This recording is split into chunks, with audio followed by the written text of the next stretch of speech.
Hello students, welcome to my channel. In this series of lecture, we have already started the basic electrical and electronics engineering subject of BTech first year students. In this series of lecture, we have started the unit 1, and for unit 1 we have already studied about the active and the passive elements. We have studied about the basics of electrical engineering, like what is current, what is inductor, what is capacitor, and what is resistance. We have already also studied about the DC circuits, that the series connection of DC circuit, parallel connection of DC circuit, and the series parallel combination of the DC circuit. We have also studied about the current division in these circuits. If you have not seen those videos, kindly visit my channel. Okay, so now from today we will be starting the laws and the theorems of the basic electrical and electronics engineering, and we will start with the KVL, that is the Kirchhoff's law. Okay, and before starting the laws, I would like to introduce you with some of the network terminologies, because these terminology is very important. तो किसी भी law को start करने से पहले basic electrical engineering में हमें कुछ टर्मिनोलॉजी के बारे में पढ़ना बहुत इंपॉर्टेंट है, क्योंकि अगर हमें वो टर्मिनोलॉजीज़ नहीं पता है तो जो लॉज होंगे उसमें कुछ ऐसे टर्म्स आएंगे जो हम कैच नहीं कर पाएंगे और हमको वो लॉज जो है वो अच्छे से समझ में नहीं आएंगे. ठीक है, तो सबसे पहले आपको यहाँ पर मैं डायग्राम दिख रहा होगा, इस डायग्राम के बारे में हम पढ़ेंगे. तो इस डायग्राम में आप देख सकते हैं कि एक डीसी सर्किट बना हुआ है ABCD, है ना. इस डीसी सर्किट में हमें 3 रेजिस्टेंस दिख रहे हैं, R1, R2 एंड R3, और 2 हमें वोल्टेज सोर्स दिख रहे हैं, E1 एंड E2. ठीक है, तो अब इसमें जो पहली टर्मिनोलॉजी होगी दैट इज़ द नोड, है ना. Node, NODE, node. It is a point in a network where 2 or more circuit elements are join. ठीक है, तो जैसे कि क्या है कि यहाँ पे आप देख सकते हैं ABCD 3 पॉइंट जॉइंट दिख रहे हैं. तो हर पॉइंट में A में हमारे दो एलिमेंट्स जो हैं वो ऐड हो रहे हैं, कौन सा, E1 और R1. B में जो है उसमें तो 3 एलिमेंट्स ऐड हो रहे हैं, R1, R3 और R2. और C में भी हमारे 2 एलिमेंट्स ऐड हो रहे हैं, R2 एंड E2. ठीक है, और सिमिलरली D में भी हमारे 2 एलिमेंट्स बल्कि 3 एलिमेंट्स ऐड हो रहे हैं, E1, R1 और E2. ठीक है, तो जो भी हमारे ऐसे पॉइंट होंगे किसी भी सर्किट में जिसमें 2 या 2 से ज़्यादा एलिमेंट्स जो हैं वो ज्वाइन कर रहे हों, उस पॉइंट को हम बोलेंगे नोड.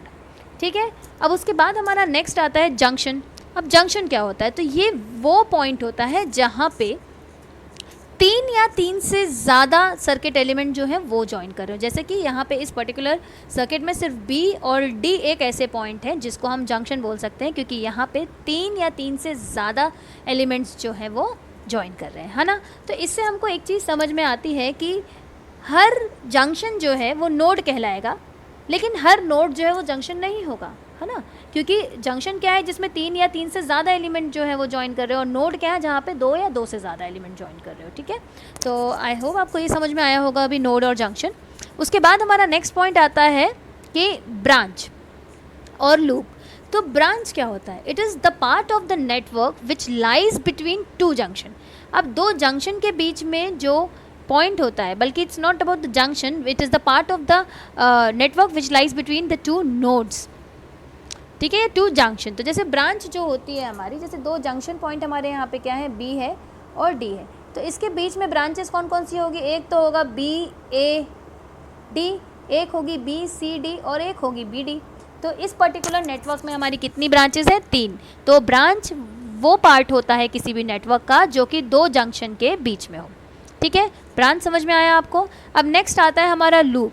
तो किसी भी क्लोज्ड पाथ को, किसी भी नेटवर्क में जब भी कोई क्लोज्ड पाथ हो तो उसको हम लूप बोलते हैं. जैसे कि अगर हम इस पर्टिकुलर नेटवर्क की बात करें तो यहाँ पे हमारा ये जो ABDA ये एक क्लोज लूप है, और वहीं पे हमारा BCDB भी जो है हमारा क्लोज लूप है. तो यहाँ पे हमारे कितने हैं, 2 लूप यहाँ पे मिल गए. और उसके बाद एक हमारा जो बड़ा लूप है, ये बड़ा वाला ACDA, तो ये भी जो है हमारा लूप है. ठीक है, तो किसी भी क्लोज्ड पाथ को एक नेटवर्क में हम क्या बोलेंगे, लूप बोलेंगे.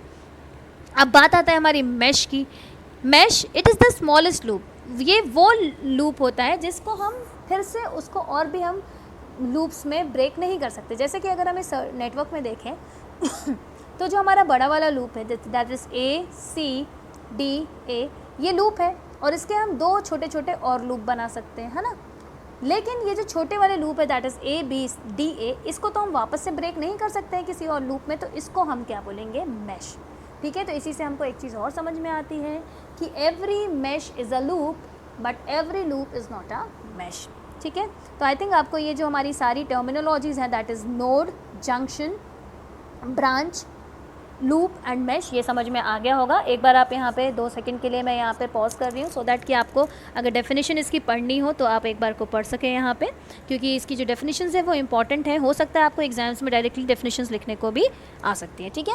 तो चलिए अब हम आगे बढ़ते हैं। तो ये जो थे कुछ इंपॉर्टेंट टर्मिनोलॉजीज़ थी किसी भी नेटवर्क के लिए। अगर ये टर्मिनोलॉजीज़ आपको अब समझ में आ गई हैं तो आगे के जो मैं लॉज आपको पढ़ाने वाली हूँ वो आपको बहुत ही अच्छे से समझ में आ जाएंगे।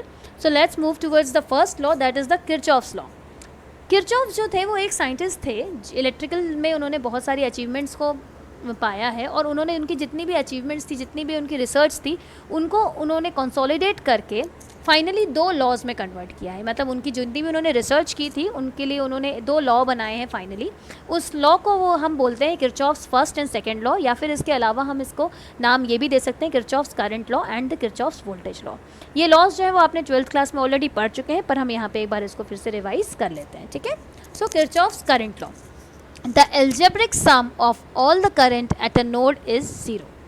तो ये कहता है कि किसी भी नोड में, नोड अभी हमने पढ़ा था ऊपर, नोड और जंक्शन, तो किसी भी नोड या जंक्शन में जितना भी करंट आता है या जाता है उसका जो एल्जेब्रिक सम होता है वो इज इक्वल्स टू 0 होता है। या फिर हम इसको ये भी कह सकते हैं कि the total incoming current is equals to the total outgoing current, है ना। इसका मतलब क्या है कि entering current is taken as negative while leaving current is taken as positive. ये यहाँ पे एक नोट है। और उसके अलावा हम यहाँ पे कह सकते हैं कि किसी भी एक नोड में जो एल्जेब्रिक सम होता है करंट का वो 0 होता है। इसका मतलब ये है कि जो इनकमिंग करंट होते हैं that is equals to the outgoing current, ठीक है। तो ये तो है हमारा क्या, किरचॉफ्स करंट लॉ, ठीक है। अब बात आती है हमारी किरचॉफ्स वोल्टेज लॉ की।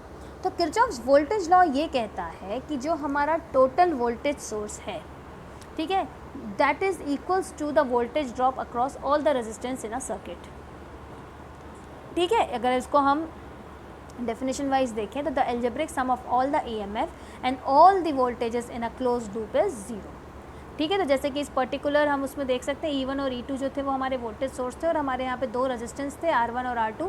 इसके अक्रॉस अगर हम वोल्टेज ड्रॉप देखें तो IR1 और IR2 होगा। तो हमारा जो इसका according to KVL E1 plus E2 is equals to minus IR1 minus IR2 is equals to 0, ठीक है।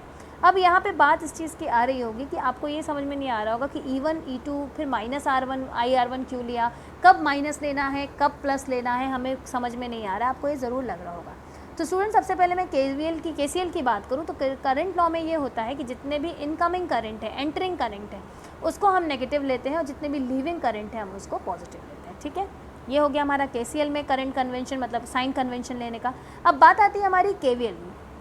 तो मैं हमेशा आपको एक बात बताना चाहती हूँ कि जो KVL होता है उसमें हम ये मानते हैं कि जो हमारा वोल्टेज ड्रॉप है, यानी जब हम हाई वोल्टेज से लो वोल्टेज की तरफ जा रहे हैं तब हम उसको नेगेटिव लेते हैं, ठीक है। और जब हम लो वोल्टेज से हाई वोल्टेज की तरफ जा रहे हैं, मतलब जब वोल्टेज बढ़ रहा है, तब हम उसको पॉजिटिव लेते हैं, है ना।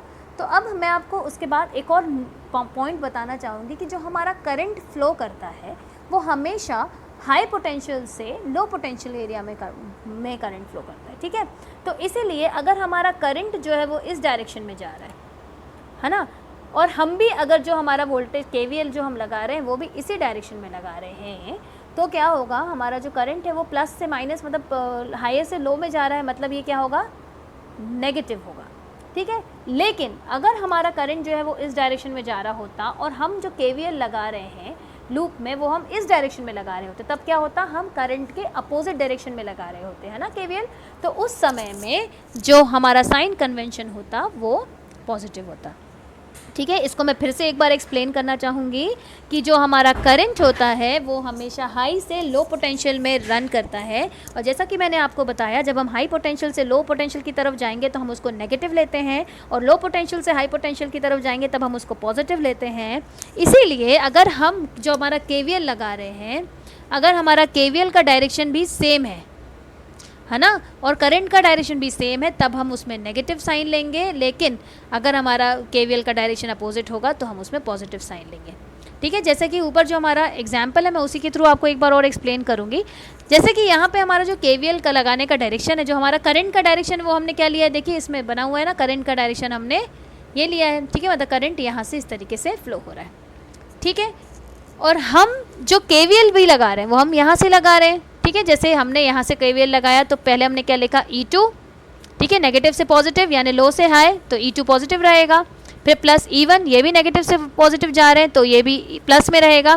फिर करंट हमारा इस डायरेक्शन में फ्लो हो रहा है और हम भी इसी डायरेक्शन में जा रहे हैं, इसलिए ये होगा -IR1।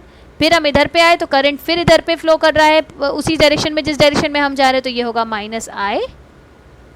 -IR2 is equals to 0, ठीक है। तो अब आपको समझ में आया कि हम कब प्लस लेंगे कब माइनस लेंगे। अगर हमारा वोल्टेज सोर्स दिया है तो अगर हम नेगेटिव से पॉजिटिव की डायरेक्शन में जा रहे हैं, इसका मतलब लो पोटेंशियल से हाई पोटेंशियल में जा रहे हैं, तो हम उस वोल्टेज सोर्स को पॉजिटिव लेंगे। और अगर हम पॉजिटिव से नेगेटिव में जाते तो उस वोल्टेज सोर्स को हम नेगेटिव लेते हैं। और सिमिलरली अगर वहाँ पे रेजिस्टेंस प्रेजेंट है और हम करंट की डायरेक्शन में जा रहे हैं तो हम उसको नेगेटिव लेंगे, और अगर हम करंट की अपोजिट डायरेक्शन में जा रहे हैं तो हम उसको पॉजिटिव लेंगे। जैसे कि अगर इस पर्टिकुलर डायग्राम में ये जो E2 है वो कुछ इस तरीके से बना होता, ठीक है, यानी ये छोटा होता और ये हमारा बड़ा होता, तो यानी ये हो जाता प्लस पॉजिटिव साइड और ये हो जाता नेगेटिव साइड, और हम इसी डायरेक्शन में KVL लगा रहे होते तो हम क्या होता, पॉजिटिव से नेगेटिव जा रहे होते, तो हमारा ये जो E2 है वो माइनस हो जाता, ठीक है। और E1 क्योंकि नेगेटिव से पॉजिटिव ही रहता, इसलिए E1 हमारा जो होता वो पॉजिटिव ही होता, ठीक है। सो आई होप आपको समझ में आ गया होगा साइन कन्वेंशन कि हमको कब वोल्टेज सोर्स को पॉजिटिव लेना है, कब वोल्टेज सोर्स को नेगेटिव लेना है, और जब हम रेजिस्टेंस के अक्रॉस आते हैं KVL लगाने के लिए तो कब हमको पॉजिटिव साइन लेना है और कब हमको नेगेटिव साइन लेना है, ठीक है। तो इसी तरीके से जो है हमारा वो E1 प्लस E2 जो हमारा जो KVL है, हमारा किरचॉफ्स वोल्टेज लॉ क्या कहता है कि the algebraic sum of all the EMF and all the voltages in the close loop is 0, ठीक है। स्टूडेंट्स प्लीज़ ये बात याद रखिएगा, आपका जो करंट कन्वेंशन है, करंट कन्वेंशन KVL में और KCL में बहुत बहुत इंपॉर्टेंट होता है। आप लोगों को अगर आपने करंट कन्वेंशन जो है उसको गलत लिया तो आपका जो पूरा का पूरा क्वेश्चन है वो गलत हो जाएगा और आपका आंसर जो है वो रॉन्ग आएगा। इसीलिए आपको ये चीज़ बहुत अच्छे से ध्यान देनी है। Current convention is the most important thing जो KVL KCL में ध्यान देने वाला होता है, इसलिए प्लीज़ आप इसको मत भूलिएगा, ठीक है। उसके अलावा मैं अब आपको बताना चाहती हूँ कि स्टेप्स हमको कैसे फॉलो करने हैं। अगर हम किरचॉफ्स लॉ को लगाना चाहते हैं कहीं पे भी तो हमारे स्टेप्स क्या होंगे। तो सबसे पहला तो जो हमारा स्टेप होता है वो ये होता है कि सबसे पहले हमें ये करना है कि किसी भी नेटवर्क को किरचॉफ्स लॉ से सॉल्व करने के लिए जो पहला स्टेप होता है, पहला step is to assume unknown currents from first junction and show their directions by arrows. तो हमें सबसे पहले क्या करना है, सबसे पहले हमको तो यहाँ पे जो करंट है, जैसे कि आप ये पर्टिकुलर सर्किट देख रहे हैं, तो यहाँ पे हमको कहीं पे भी करंट बताया नहीं गया है ना। तो हम इसमें क्या करेंगे, हम खुद से सारे जंक्शंस में, जैसे कि यहाँ पे आप देख रहे हैं ये जो हमारा नेटवर्क है, हमको यहाँ पे जंक्शंस दिख रहे हैं ना, हम इसमें क्या करेंगे कि सारे जंक्शंस में करंट जो है वो अज्यूम कर लेंगे। कैसे अज्यूम करेंगे, जैसे कि मैंने बोल दिया कि यहाँ से जो है वो I करंट आ रहा है, फिर ये वो डिस्ट्रीब्यूट हो गया, यहाँ I1 हो गया और यहाँ पे I2 हो गया। अब आप ये बोलेंगे कि मैम आपने डायरेक्शन तो अपने मन से ले लिए, पर ज़रूरी थोड़ी ना है कि करंट जो है वो इसी डायरेक्शन में जाएगा। सो स्टूडेंट्स मैं आपको बता दूं कि अगर आपने डायरेक्शन जो है वो गलत लिए होंगे तो आपके जो आंसर आएंगे I1 I2 I3 की जो वैल्यूज़ आएंगी वो नेगेटिव आएंगी, और नेगेटिव तो करंट होता नहीं है, तो बस उसका मतलब यही होगा कि जो आपने डायरेक्शन है उसको वो आपने उल्टा ले लिया है, तो आपको वो सीधा करना है। तो इस बात पर आपको टेंशन बिल्कुल भी नहीं लेनी है कि हमारा जो है वो डायरेक्शन गलत हो जाएगा, हम डायरेक्शन कैसे लें। ये जनरली बच्चों को कन्फ्यूजन होता है कि मैम हम डायरेक्शन कैसे लें, हमें नहीं समझ में आ रहा। तो इसमें आपको बिल्कुल भी टेंशन लेने की ज़रूरत नहीं। सबसे पहले हमको क्या करना है, जंक्शन ढूंढना है जो हमें मिल गया। जंक्शन में हमको जैसे यहाँ से वोल्टेज है तो ऑब्वियसली यहाँ से करंट रन हो रहा होगा, हमने यहाँ से करंट ले लिया I1 ठीक है। अब जैसे आप इसको ये भी सपोज कर सकते हैं कि that is I1, that is I2 and that is I3, ठीक है। लेकिन अब जब हमने ये लगा लिया तो सबसे पहला हमारा इसके बाद काम क्या होगा, सेकंड स्टेप क्या है कि हमने जैसे ही मतलब फर्स्ट स्टेप में हमारा पहला क्या है कि हमें पहले जंक्शन ढूंढने हैं, उसमें करंट अज्यूम करने हैं, और फिर उस करंट में जो हमने अज्यूम किया उसमें हमें KCL यानी किरचॉफ्स करंट लॉ लगाना है। तो किरचॉफ्स करंट लॉ के अकॉर्डिंग क्या होगा, ये हमारा एंटरिंग करंट है I1, that will be equal to I2 plus I3, ठीक है। तो ये हो गया हमारा वो, इसी को हम जो है वो नाम कुछ भी दे सकते हैं, आई दे दें, I1 I2 दे दें, कुछ भी दे दें, हमें तो फाइनली तो इसका आंसर मिलने ही वाला है। और फिर से मैं आपको बता दूं कि अगर आपको इस बात की टेंशन हो कि हमने कहीं डायरेक्शन उल्टा तो नहीं ले लिया, तो इसका जो आंसर है वो नेगेटिव में आएगा, तो आपको समझ में आ जाएगा कि आपने जो है वो डायरेक्शन उल्टा लिया था, तो आप उसको फिर कर सकते हैं, डायरेक्शन बदल सकते हैं। ठीक है, तो पहला स्टेप क्या है, हमको जंक्शन ढूंढने हैं किसी भी नेटवर्क में, उस नेटवर्क में हमें करंट अज्यूम करना है, और करंट अज्यूम करने के बाद हमको उसमें KCL यानी किरचॉफ्स करंट लॉ लगाना है। ठीक है, अब सेकेंड स्टेप हमको ये करना होगा कि हमको उसमें लूप, जो क्लोज लूप होते हैं, लूप के बारे में हमने पढ़ाया अभी नेटवर्क टर्मिनोलॉजी में, राइट। तो हमको सबसे पहले उसके जो क्लोज लूप है उनको चूज़ करना है, और उसके बाद उसमें KVL अप्लाई करना है। तो जैसे कि अगर हम यहाँ पे देखते हैं, यहाँ पे हमको दो लूप मिलते हैं, loop number 1 and loop number 2। तो यहाँ पे हम इंडिविजुअली दोनों लूप्स में क्या लगाएंगे, KVL लगाएंगे। तो जैसे कि हमने यहाँ पे एज्यूम किया था, ये I1 है, ये I2 है, ये I3 है। ठीक है, तो अब हम इसमें KVL लगाएंगे तो क्या होगा, E1 जो है वो हमारा नेगेटिव से पॉजिटिव की तरफ जा रहा है, तो हमारा E1 जो होगा वो पॉजिटिव में आएगा। ठीक है, अब करंट इसी डायरेक्शन में जा रहा है और हम भी इसी डायरेक्शन में जा रहे हैं, तो ये हो जाएगा -IR1। ठीक है, फिर करंट इसी डायरेक्शन में आ रहा है और हम भी इसी डायरेक्शन में हो जाएगा, तो ये हो जाएगा माइनस, ये क्या था, I2 था, तो ये हो जाएगा -I2R3 इज इक्वल्स टू 0। तो ये हमारी पहली इक्वेशन आ जाएगी। ठीक है, फिर दूसरी इक्वेशन हमारी क्या आएगी, यहाँ पे इस वाले लूप में हम लगाएंगे तो दूसरी इक्वेशन के साथ भी यही होगा, हम भी इसी डायरेक्शन में जा रहे हैं और करंट भी इसी डायरेक्शन में जा रहा है, तो ये हो जाएगा -I3R2। ठीक है, फिर हम यहाँ पे आए तो ये हो गया प्लस, ये माइनस, अगर हम प्लस से माइनस जा रहे हैं यानी नेगेटिव में हो जाएगा, तो नेगेटिव E2। ठीक है, फिर हम यहाँ गए, अब हम क्या है, डायरेक्शन ऑफ करंट ये है और हम उल्टा जा रहे हैं, इसलिए ये हो जाएगा +I2R3 इज इक्वल्स टू 0।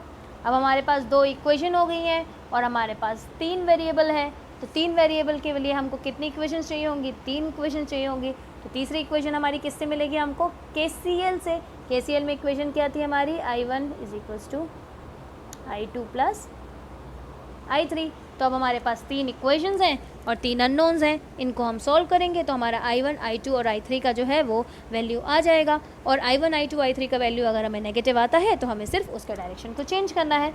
ठीक है, तो पहला स्टेप हमने क्या किया है स्टूडेंट्स, फिर से मैं रिवाइज कराती हूँ। सबसे पहले स्टेप में हमने जंक्शंस को चूज़ किया है, उसमें करंट अज्यूम किया है और उसके बाद उसमें KCL लगाया है।